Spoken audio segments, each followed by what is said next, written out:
Hello friends, मैं इलियास अली हमारे पहलवान गुरुदीन ग्रुप ऑफ कॉलेज के यूट्यूब चैनल पर एक बार फिर से आपका स्वागत करता हूं। सबसे पहले अगर आपने अभी तक हमारे यूट्यूब चैनल को सब्सक्राइब नहीं किया है तो इसको सब्सक्राइब करिए, वीडियो को लाइक, शेयर और कमेंट ज़रूर करें और बेल आइकन को दबाना ना भूलें, जिससे कि अगली वीडियो के नोटिफिकेशंस आप तक पहुंच सकें और वीडियो को अंत तक पूरा देखें। दोस्तों, पिछली क्लासों में हमने चर्चा की थी कॉटन क्रॉप के इंसेक्ट और पेस्ट की। तो इसी सीरीज़ में हम आगे बढ़ते हैं। आज हम चर्चा करेंगे कॉटन जैसेड की, यानी कपास के फुदके की। इस कीट के जो पोषक पौधे हैं वो कपास, भिंडी, आलू, बैगन आदि पौधे इसके पोषक हैं। बात करते हैं इसके डिस्ट्रीब्यूशन यानी इसके वितरण की, तो भारतवर्ष के सभी प्रदेशों में यह कीट लगभग पाया जाता है। उत्तर पश्चिमी क्षेत्र में अमेरिका कपास को अत्यधिक क्षति पहुंचाता है। बात करते हैं इसकी क्षति प्रकृति की। इसकी निम्फ तथा प्रोण दोनों ही पौधों से रस चूसते हैं, जिससे पत्तियां पीली पड़कर सूखने लगती हैं तथा पीछे की ओर मुड़ जाती हैं। इनका रंग बाद में गेरुए लाल रंग का हो जाता है। ये रस्ट रेड से ग्रसित हो जाती हैं और सूख करके मुलायम होकर के गिर जाती हैं। पौधे बौने रह जाते हैं तथा कीटों की संख्या अधिक होने पर हॉपर बर्न दिखाई पड़ता है। पौधों की वृद्धि, जीवितता, विटैलिटी प्रभावित होने के कारण बोल यानी जो गोले होते हैं वह झड़ने लगते हैं एवं उपज में 30 से 35% की कमी आ जाती है। इसका जो क्षति का स्तर है वह 50 कीट प्रति पत्तियां आंका जा चुका है। बात करते हैं इसकी लाइफ हिस्ट्री यानी जीवन इतिहास की, तो इसके जीवन चक्र में 3 अवस्थाएं देखने को मिलती हैं: अंडा, शिशु और प्रौढ़। बात करते हैं इसके अंडे की। मादा पत्तियों की निचली सतह में शिराओं के मध्य में एक एक करके अंडे देती है। मादा अपने जीवन काल में 14 से 20 अंडे लंबे लंबे पीले रंग के एक साथ दे सकती है। अंडे बाद में भूरे रंग के हो जाते हैं और 4 से 11 दिनों में फूट जाते हैं। इसके बाद बात करते हैं इसके शिशु की। अंडे से निकलते हुए शिशु हल्के पीले रंग के आकार के होते हैं। ये बहुत ही सक्रिय होते हैं तथा 6 अवस्थाओं से गुजरते हुए 7 से 21 दिन में ये प्रौढ़ यानी एडल्ट इंसेक्ट में चेंज हो जाते हैं। प्रौढ़ लगभग 3 मिलीमीटर लंबे हरे पीले रंग के पंखयुक्त होते हैं, जिनका रंग सर्दियों में कुछ लाल यानी लाल रंग युक्त होता है।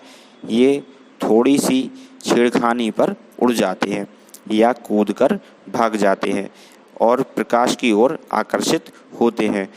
ये 5 से 7 सप्ताह यानी 5 से 7 हफ्तों में जीवित रहते हैं और पौधों का रस चूसते रहते हैं। कीट वर्ष भर सक्रिय रहता है, परंतु कीट ऋतु में पौधों पर केवल प्रौढ़ ही मिलते हैं। बसंत ऋतु में ये भिंडी पर आक्रमण करते हैं और वहीं पर अपना प्रजनन भी करते हैं। इसका संपूर्ण जीवन चक्र 13 से 35 दिनों तक होता है। इस प्रकार से ये एक वर्ष में लगभग 7 पीढ़ियों को जन्म देते हैं। इनकी कंप्लीट मेटामॉर्फोसिस 13 से 35 दिनों में होती है। इसके बाद बात करते हैं हम इसके कंट्रोल की। तो हमें इस कीट के कंट्रोल के लिए कपास की जो अवरोधी प्रजातियां होती हैं उनको बोना चाहिए, जैसे MCU3, MCU5 और MCU9 आदि। ये आपकी इस कीट की प्रतिरोधी फसल हैं, इनको हम बो सकते हैं।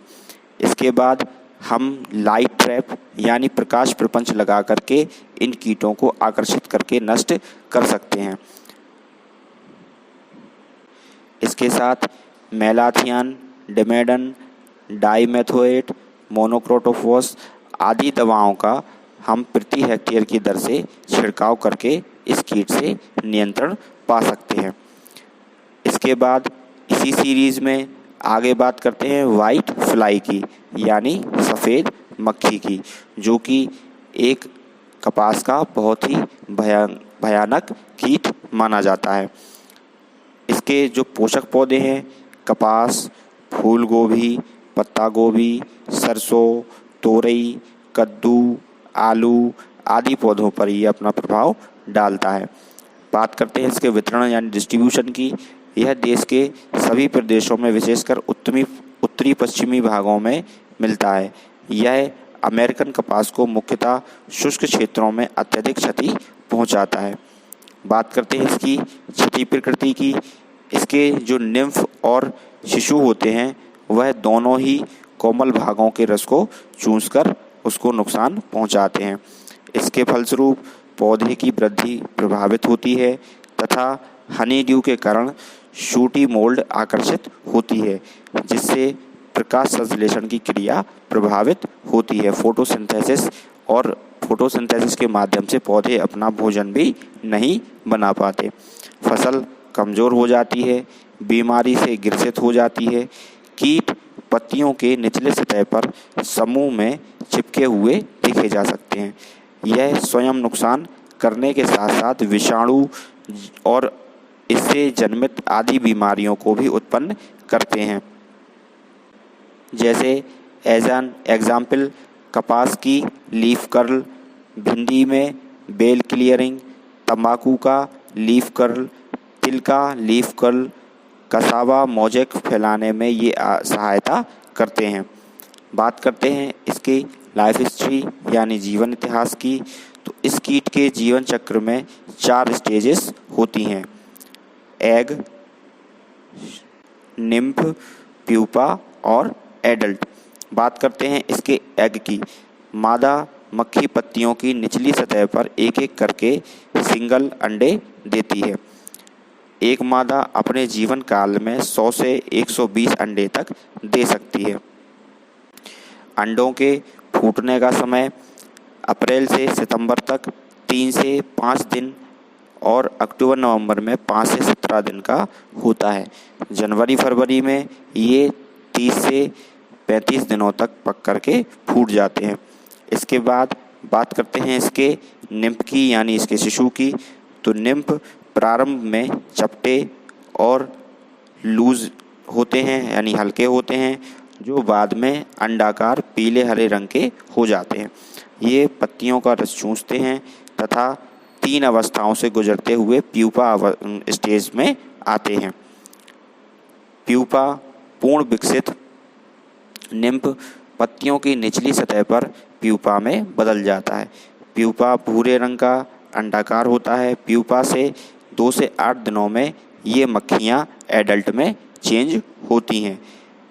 एडल्ट सफ़ेद रंग की छोटी आकार की मक्खी होती है जो पीले शरीर वाली, इसके शरीर पर सफ़ेद मोम की तरह पाउडर छिड़का रहता है तथा पंख हियालाइन पारदर्शक होते हैं। कीट सारे वर्ष भर सक्रिय रहता है तथा सभी अवस्थाएं साल भर इसकी प्राप्त होती हैं। इसके साथ इसकी जो कंप्लीट मेटामॉर्फोसिस होती है वो 16 से 130 दिनों की होती है। इसके साथ ही ये कम से कम 10 से 11 जनरेशन अपनी एक साल में दे सकते हैं। अब चर्चा करते हैं इसके कंट्रोल की।